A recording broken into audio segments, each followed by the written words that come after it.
Hi, I'm Thomas Fitzpatrick and you're very welcome to Castleford Consultants. In this presentation, we're going to focus on how to take control of the labour cost for building your stone.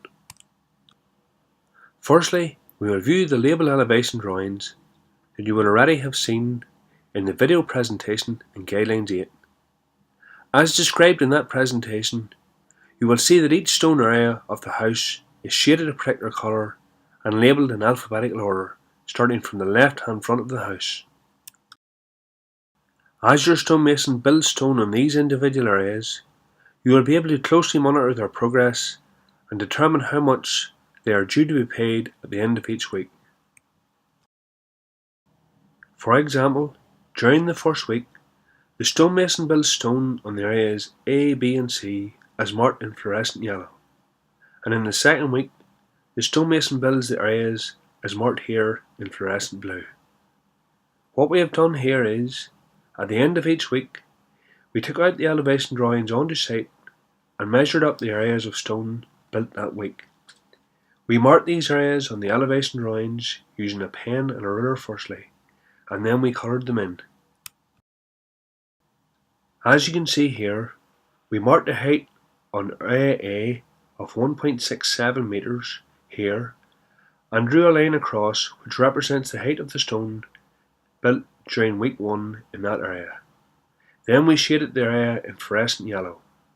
To calculate the quantity of stone built in that area, we simply multiplied the height 1.67 metres by the length of 5.42 metres, and this gave us the metres squared actually built in that area.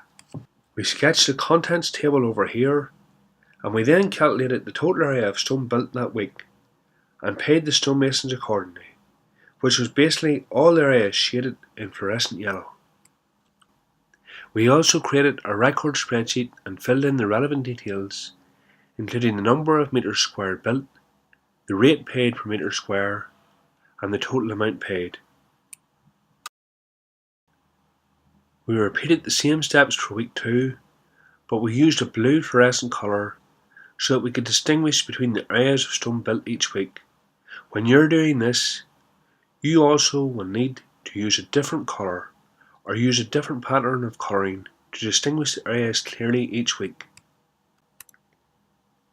The spreadsheet is designed to alter the figures as new data is entered. For example, in area B, on week 1, the stonemason built 1.63 metres square in that location. When I enter the figures, the balance of metres square still needed built changed to 0, which is basically the original area of 1.63 metres square less the 1.63 metres square built. So I'm now going to enter these figures, and you will see when I enter these figures 1.63 that the stonemason is built, the actual metre square balance will change to 0, and the balance of money due will also change to 0 because he will have been paid for that amount. 1.63. I'll hit enter now and watch those two figures there change. Also, up in the top right hand of the spreadsheet, the accumulating total paid to date changes as new payments are entered and the balance still due reduces accordingly. The figures are coloured in black, red and blue. Black represents the overall total for the labour areas. Blue represents the work done and paid for so far. And red represents the outstanding balances. I will remove the figure of 1.63 metres square that I put in a few moments ago. And if you watch the figures in the top right hand side, you will see that they also change accordingly because each transaction in the various areas is linked to these totals, giving you at a glance a summary of the total amount agreed, the amount paid to date and the balance still due. So I'll change these figures back to 0, and I'm going to put in 0 in a second here, but I want you to watch these two figures here in particular. So 0 and these figures here will change.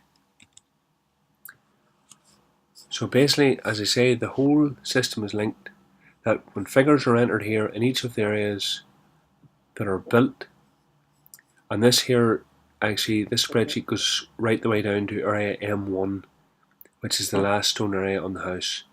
But these figures here, as I say, will adjust as you enter the new data, and at any stage in the process you will be able to see the total paid to date and the balance still due. Just enter these figures again to keep our records right. So 1.63, and again when I hit enter, you'll see these figures. The total paid to date will increase and the balance still due will decrease. This whole system gives you excellent control over the spend and the labour for building the stone, and as the weeks pass by and various new stone areas are completed, you will treasure these records more than you could ever have imagined. If you do decide to use our measuring up service to determine the quantities of stone required for your project as presented in Guidelines 8, you will also receive these labour details as part of the measuring up page. As mentioned in the presentation in Guidelines 8, if you would like us to provide this kind of detail tailored to your project, please email me your plans to thomas@castlefortconsultants.com, and I will provide you with a quote for providing this service, and if you're happy with the price, we will move forward from there. Once again, thank you for taking the time to watch this presentation, and we hope to hear from you soon.